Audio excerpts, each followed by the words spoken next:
అందరికీ నమస్కారం అండి. ఆంధ్రప్రదేశ్ రాష్ట్ర వ్యాప్తంగా ఉన్న పెన్షన్లకు సంబంధించి లేటెస్ట్ అప్డేట్ అయితే రావడం జరిగిందండి. సో మరొకటి తాజాగా ఏదైతే లోన్స్ ఉన్నాయో సబ్సిడీకి సంబంధించి మహిళా స్వయం ఉపాధి లోన్ సంబంధించి ప్రభుత్వం నుంచి లేటెస్ట్ అప్డేట్ అయితే రావడం జరిగిందండి. ఆ వివరాలన్నీ కూడా వీడియోలో తెలుసుకుందాం.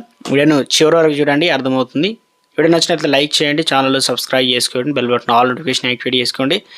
వివరాలకు వెళ్ళిపోదామండి. మనం చిన్న నోటిఫికేషన్ వచ్చిందండి. ఏదైతే ప్రతి నెల కూడా పెన్షన్ డబ్బులు అయితే అందిస్తారు కదా, అయితే మనకు ఎన్టీఆర్ భరోసా పెన్షన్ డబ్బులకు సంబంధించి వార్డు సచివాలయం ఉద్యోగి సినిమా రేంజ్లో డ్రామా ఆడి అందరినీ నమ్మించి చూశాడండి. ఎవరో పింఛన్ డబ్బుల్ని ఎత్తుకెళ్ళి దోపిడీ జరిగినట్లు స్టోరీ చెప్పాడు. కానీ పోలీసులు మనోడి ప్లాన్ కనిపెట్టి అసలు దొంగ అంతు చూశారు. మార్కాపురం వార్డు సచివాలయంలో పనిచేసిన ఉద్యోగి గత నెల 31న పింఛన్ లబ్ధిదారులను పంపిణీ చేయాల్సినటువంటి 2,66,000 డబ్బులు తీసుకొని పారిపోయాడు. వెంటనే అడ్మిన్ సెక్రటరీ ఫిర్యాదులో పోలీసులు కేసు నమోదు చేసి అతడి కోసం గాలించగా చివరికి ఆచూకీ దొరికింది. ఏం జరిగిందని ఆరా తీస్తే అసలు విషయం వెలుగులోకి వచ్చింది.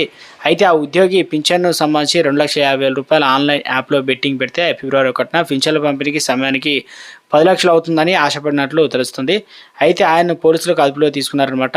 సో మొత్తం మీద అయితే పెన్షన్ డబ్బులు అనేది పక్కదారి పడ్డట్టు యువత ఇలా బెట్టింగ్ మాయలో పడొద్దని చెప్తున్నారనమాట, ఆశతో ఇలా చేసినట్లు.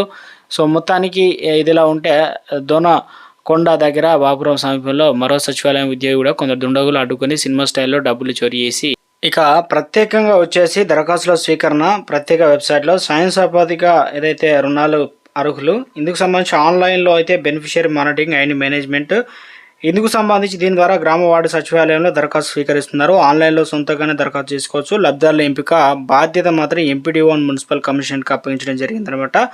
సో ఇక మొత్తానికి లబ్ధిదారులకు సంబంధించి పైసా కట్టనక్కర్లేదు, అంతా ఉచితంగా అన్నమాట. ఇందుకు సంబంధించి రాయితీ సొమ్ము బ్యాంక్ అకౌంట్లో అయితే జమ చేస్తారు.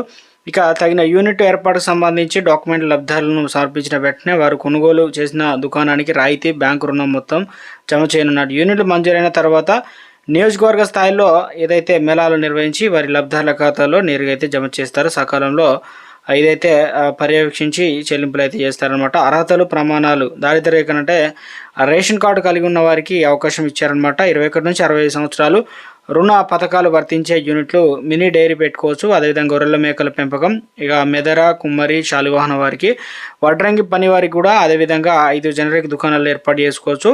ఇక శిక్షణ కార్యక్రమాలు fashion design, tailoring, event managing ఇదంతా కూడా ఉంటాయి. యూనిట్ నెలకొల్పడానికి అయ్యే ఖర్చు వ్యయాన్ని బట్టి రాయితీ అయితే ఉంటుందన్నమాట. 2 లక్షల వరకు యూనిట్ కాస్ట్ అయితే అందులో దాదాపు 50% లేదా గరిష్టంగా 75,000 రూపాయలు రాయితీ అయితే సబ్సిడీ ఉంటుందన్నమాట. 2 నుంచి 3 లక్షల రూపాయలు యూనిట్ కాస్ట్ పెట్టుకుంటే 50%, దాదాపు 1,25,000 రూపాయలు రాయితీ ఉంటుంది. ఇక 3 నుంచి 5 లక్షల వరకు గరిష్టంగా 2 లక్షల వరకు అయితే రాయితీ అయితే ఉంటుందన్నమాట. సో